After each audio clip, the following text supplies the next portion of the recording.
इस वीडियो में हम बात करेंगे कि अगर आप ग्रो एप्लीकेशन के अंदर किसी भी कंपनी के शेयर को खरीदते हैं और बेचते हैं तो उस कंडीशन में आपको कितना क्या चार्ज देना पड़ेगा।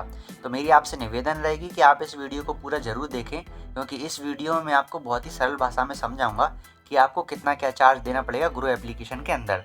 तो आप यहाँ पर देख सकते हैं हमने ग्रो एप्लीकेशन की ऑफिशियल वेबसाइट को ओपन करके रखा हुआ है और इस ऑफिशियल वेबसाइट के अंदर हमने ब्रोकरेज कैलकुलेटर को ओपन करके रखा हुआ है। तो यहाँ पर हम लाइव प्रूफ देखेंगे कि यहाँ पर आपको कितना क्या चार्ज देना पड़ेगा। तो यहाँ पर सबसे ऊपर हमने इक्विटी डिलीवरी सेलेक्ट करके रखा हुआ है। तो सबसे पहले हम बात करते हैं क्वांटिटी की, यानी कि हम कितने क्वांटिटी में शेयर को खरीदेंगे। तो यहाँ पर मैं क्वांटिटी में डाल देता हूँ आपके उदाहरण के लिए, समझाने के लिए 10, यानी कि हम 10 शेयर खरीदेंगे 100 रुपये की रेट में और उन्हें सेल कर देंगे 110 रुपये की रेट में। आप यहाँ पर देख सकते हैं। तो यहाँ पर हमने उन डिटेल को यहाँ पर डाल दिया। आप देख सकते हैं हमने यहाँ पर क्वांटिटी में डाल दिया 10, यानी कि हम 10 शेयर खरीदेंगे, और बाय प्राइस में डाल दिया 100 रुपये और सेल प्राइस में डाल दिया 110 रुपये, यानी कि हमने 10 शेयर खरीदे 100 रुपये की रेट में और 110 रुपये की रेट में बेच दिए। तो यहाँ पर इस कंडीशन में हमें कितना क्या चार्ज देना पड़ेगा वो हम यहाँ पर चेक कर लेते हैं।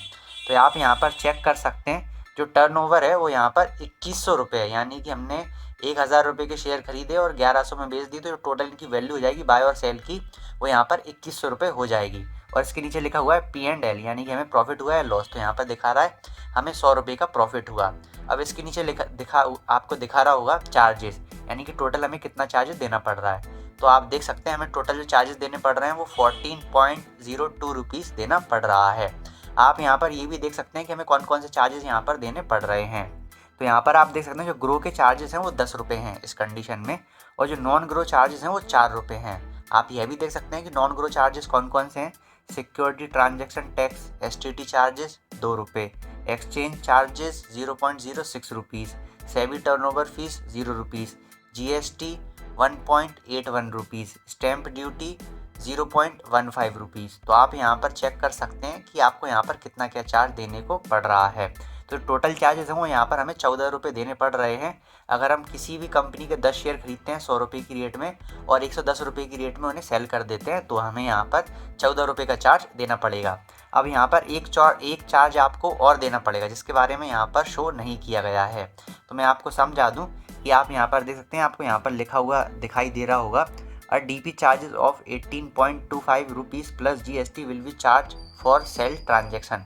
जब भी आप किसी भी एक कंपनी के शेयर को एक दिन में सेल करेंगे तो यहाँ पर आपको 18.25 रुपीज़ चार्जेस देने पड़ेंगे और इसके साथ आपको GST भी देना पड़ेगा। जब भी आप किसी भी एक कंपनी के शेयर को एक दिन में सेल करते हैं तो यहाँ पर आपको ये DP चार्जेस देने पड़ेंगे। तो यहाँ पर आपको ये 14 रुपये तो चार्ज देना ही देना है, इसके साथ साथ आपको ये 18 रुपये चार्ज भी देना है। अब हम बात करते हैं यहाँ पर, अगर आप किसी भी कंपनी के 10 शेयर खरीदते हैं 1000 रुपये की रेट में और आप 1100 रुपये की रेट में सेल कर देते हैं तो आपको कितना क्या चार्ज देना पड़ेगा। तो यहाँ पर हम बाय प्राइस में डाल देते हैं 1000 रुपये और सेल प्राइस में डाल देते हैं 1100 रुपये और यहाँ पर नंबर ऑफ़ शेयर रहेंगे 10। ठीक है, तो आप देख सकते हैं इस कंडीशन में जो हमारा टर्नओवर हो गया वो 21,000 रुपये हो गया। पिछली बार थोड़ा कम था, इस बार थोड़ा ज़्यादा हो गया। और जो हमारा प्रॉफिट एंड लॉस है वो 1000 रुपये, यानी 1000 रुपये का प्रॉफिट। और यहाँ पर जो हमें चार्जेस देने पड़ रहे हैं वो आप यहाँ पर देख सकते हैं, टोटल चार्जेस 48 रुपये। जो ग्रो के चार्जेस हैं वो यहाँ पर 21 रुपये हैं और जो नॉन ग्रो चार्जेस हैं वो यहाँ पर 27 रुपये हैं। और आप यहाँ पर जो अदर चार्जेस भी दे सकते हैं, गवर्नमेंट वगैरह, टैक्स वगैरह। ठीक है, और यहाँ पर इस कंडीशन में भी आपको यहाँ पर 18 रुपये का चार्ज देना पड़ेगा। देखो, अगर आप 1 लाख रुपये के शेयर बेचोगे किसी भी एक कंपनी के तो भी आपको 18 रुपये देने पड़ेंगे, और अगर आप 100 रुपये के शेयर बेचोगे किसी भी एक कंपनी के तो भी आपको 18 रुपये देने पड़ेंगे। यानी कि आपको 18 रुपये किसी भी एक कंपनी के शेयर को बेचने पर देने ही देने, चाहे आप 1 लाख रुपये के शेयर बेचें या फिर आप 100 रुपये के शेयर बेचें। दोनों कंडीशन में आपको यहाँ पर जो ये DP चार्ज है ना 18 रुपये वो देने पड़ेंगे। यहाँ पर शो नहीं किया गया है पर लेकिन मैं आपको यह जानकारी बता देता हूँ। ठीक है, तो इस वीडियो में आपको यह समझ आ गया होगा कि अगर हम ग्रो एप्लीकेशन के अंदर किसी भी कंपनी के शेयर को खरीदते हैं और बेचते हैं तो हमें कितना क्या चार्ज देना पड़ेगा।